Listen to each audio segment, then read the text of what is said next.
Dear friends, कैसे हैं आप सब। उम्मीद करती हूँ आप सब अच्छे ही होंगे। तो मम्मियों, आज आपके लिए एक स्पेशल वीडियो लेकर आई हूँ, मल्टीप्लिकेशन। अब मैथ्स में हमने एडिशन कर लिया है, सब्ट्रैक्शन कर लिया है, TO2 का यूज़ भी सीख लिया है कि कैसे करना है। आज मैं लेकर आई हूँ मल्टीप्लिकेशन।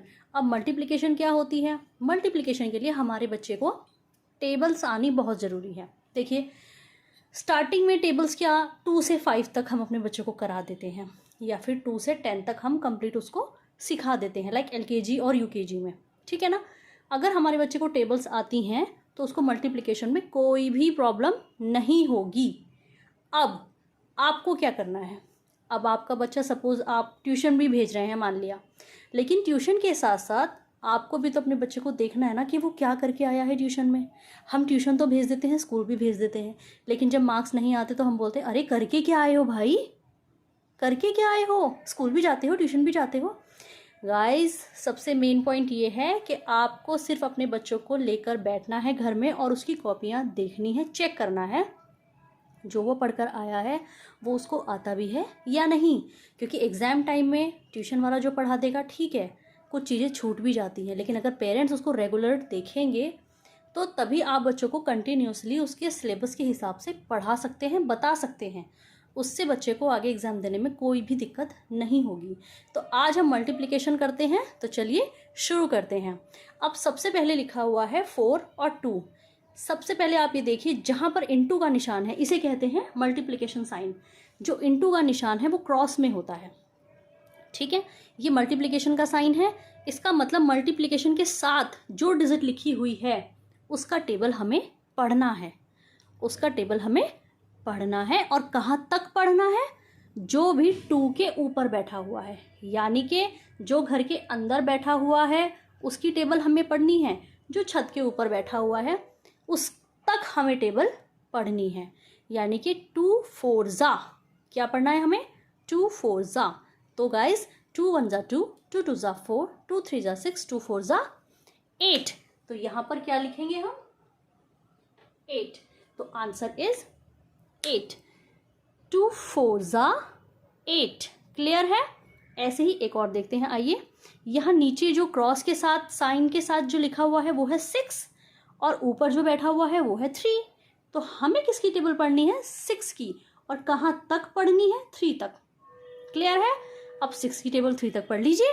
6 1 ज़ा 6, 6 2 ज़ा 12, 6 3 ज़ा 18। अब आप देखिए, मैंने TO2 ऊपर क्यों लिखा है? वो इसलिए क्योंकि जब 18 आएगा तो 1s के नीचे 8 आएगा और 10s के नीचे 1 आएगा, इसीलिए हमने ऊपर 2 लिखा है। ये हो गया सिंगल डिजिट मल्टीप्लिकेशन। इसे कहते हैं सिंगल डिजिट मल्टीप्लिकेशन, क्योंकि ये सब सिंगल डिजिट मल्टीप्लिकेशन ही है। ये भी सिंगल डिजिट है और ये भी सिंगल डिजिट है। अब आते हैं हम डबल डिजिट की तरफ। डबल डिजिट का मतलब हुआ 2, यानी कि 1s और 10s। क्लियर है? तो जब हम 1s और 10s की मल्टीप्लिकेशन करते हैं तो देखिए कैसे करते हैं। सबसे पहले हम 1s का टेबल लेंगे जो नीचे लिखा हुआ है। इसे आप 12 12 ज़ा, बच्चों को नहीं बता सकते हैं आप 12 12 ज़ा क्या होता है। अरे हमें खुद नहीं पता होता है 12 12 ज़ा क्या होता है, क्योंकि टेबल्स तो 10 तक ही होती है। 12 10 ज़ा, 13 10 ज़ा, 4 10 ज़ा, 5 10 ज़ा। ओके, तो हमें कैसे बताना है मल्टीप्लिकेशन में? देखिए, 2 2 ज़ा, सबसे पहले 1s की लाइन में करना है। 2 2 ज़ा 4। उसके बाद आपको क्रॉस में आ जाना है। मल्टीप्लिकेशन का साइन है, इसका मतलब मल्टीप्लिकेशन क्रॉस में भी होती है। तो 2 2 ज़ा यहाँ पर हो गया 4, 2 1 ज़ा 2, यहाँ पर आ गया 2। ध्यान रखिए, जब भी हम डबल मल्टीप्लिकेशन करते हैं तो हम हमेशा 4 के नीचे, यानी 1s की लाइन के नीचे यहाँ पर इंटू का निशान लगाएंगे, यानी कि क्रॉस का निशान लगा देंगे। उसके बाद हमें क्या करना है? अभी हमने 2 की टेबल पढ़ी इसके साथ और इसके साथ, अब 1 को क्यों छोड़ना भाई?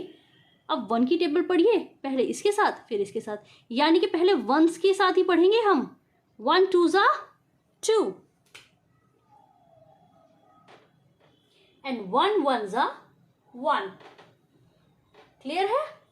अब क्या करना है, जब हमने ये मल्टीप्लिकेशन इतनी यहाँ पर कर दी है, लास्ट में हमें इन्हें ऐड करना है। यानी कि मल्टीप्लिकेशन हमारी कंप्लीट तब होगी जब हम इन दोनों को ऐड करेंगे। तो ऐड कर दीजिए।